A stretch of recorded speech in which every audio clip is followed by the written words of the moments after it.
Love is the answer. What is the question? It doesn't really matter. Love is the answer. I have a goal to speak in front of large audiences and have thousands of people watch my videos. You may have heard me say that once or twice or 500 times. When I first started 2 years ago, I did it completely on my own. I would just do videos that were 1 to 2 minutes, and I would post them to social media. And I knew I had one thing in my favor. It's that how I looked like and sounded like on camera would be exactly how I looked like and sounded like to whoever was watching the video. So I thought, certainly, I can do this all on my own. I don't need any help. And this is what I did. It so happens it was actually in this very room where it all started. I would have a camera, put it on a tripod, like I have there now, and then I go up, I would do a video, and then I would look at it, and I would say, "This is boring!" And then I would think, why is it boring? Well, it's not interesting, I don't sound enthusiastic, and I'm just not talking very well. I don't want to watch this video. So I thought, how can I get more energy? How can I sound more enthusiastic? I need to get my heart rate up. So I start running. I go up, and then I go back.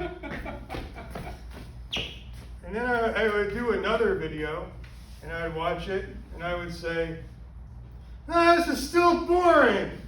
So I have to go back, run back, run back. And there's no one in the office, so it's okay. It's on a Sunday. And I would do another video, and I would say, "Oh man, this is still boring." And I go back and forth. So let's just fast forward 100 more. This is boring. 3 hours later, I had my video. And the way I showed enthusiasm and excitement was by yelling.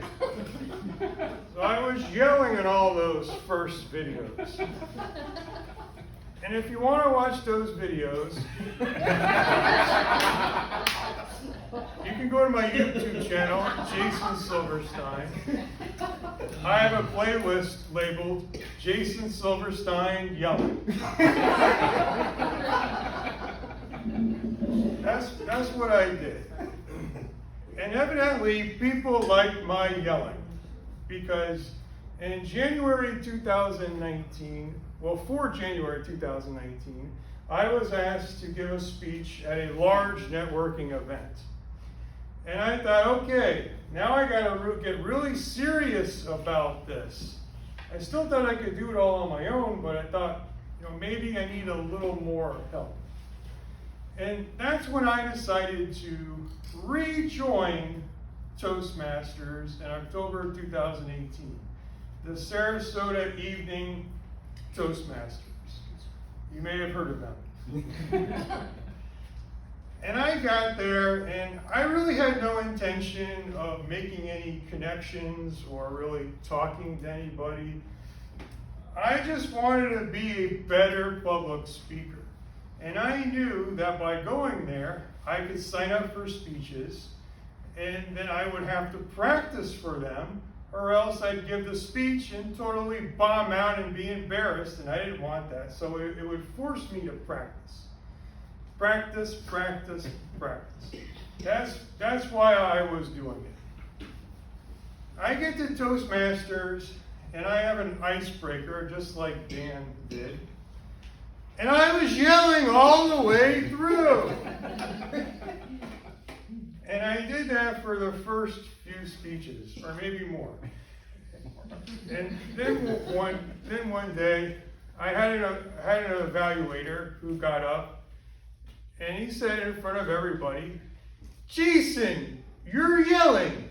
Stop yelling." I thought, okay, well, maybe I should stop yelling. And embarrassing because it was from a group of people, but I got the message. Even though I got little feedbacks of slips of paper saying you're too loud, or a message on Facebook, it meant a lot more to have an evaluator say that. And I couldn't correct it right away because I developed this habit.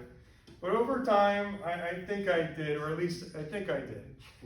And some of the other things that were corrected through other people were, when I first started doing videos, I was like this. And I'd be like wobbling back and forth. And then I made a big correction.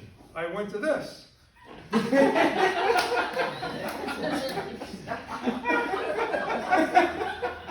then after that, I went to this. So those were my corrections. Now, those were not necessarily the best corrections, but that's what I did. And it was through the connections I made at Toastmasters that was enabled me to get better. Love is the answer through connections. I got so much out of being in the first Toastmasters group that I decided to double down. I joined a second Toastmasters group, the Sarasota Speakers Exchange. And it was there that I met someone named Rebecca, who's the leader now of the Sarasota Speaks the Speaking Tour. And I was in that group. In that group, I got more suggestions and made more connections. And Rebecca asked me if I wanted to join the speaker tour, where we'll be going around different locations in Sarasota and then the world.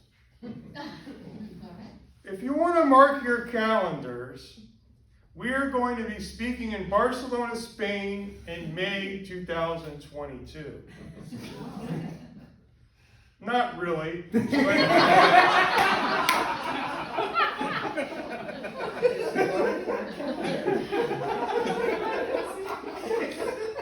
wrote it.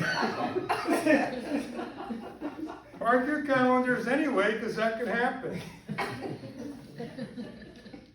And now I'm in 2 Toastmasters a week and the Sarasota Speaks group. And it's made a world of difference to me. It is so much better than just being completely on my own, just speaking to my friend, the camera. But the camera is still my best friend. I want everyone to know. And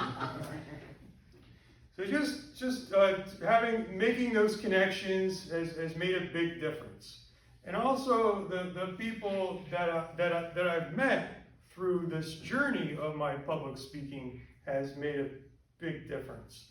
And I would say probably one of the best, most important things that I've gotten through this 2-year journey process is the people that I've met and the connections that I've made. Love is the answer. And just to recap, just in case, for those of you who haven't been paying attention, if you pay attention now, I'll give you the punchline. Which is just that sometimes you think that you could do everything totally on your own, which was sort of what I thought, and that it's kind of a waste of time to have to go to different meetings like this. And it turns out that I was wrong. It's very important to go to meetings like this. Whether you want to become a better speaker, obviously Toastmasters is good for you. But whatever it is you're trying to do out there, do it with people. It'll be more fun and you'll get more out of it. Love is the answer. Thank you.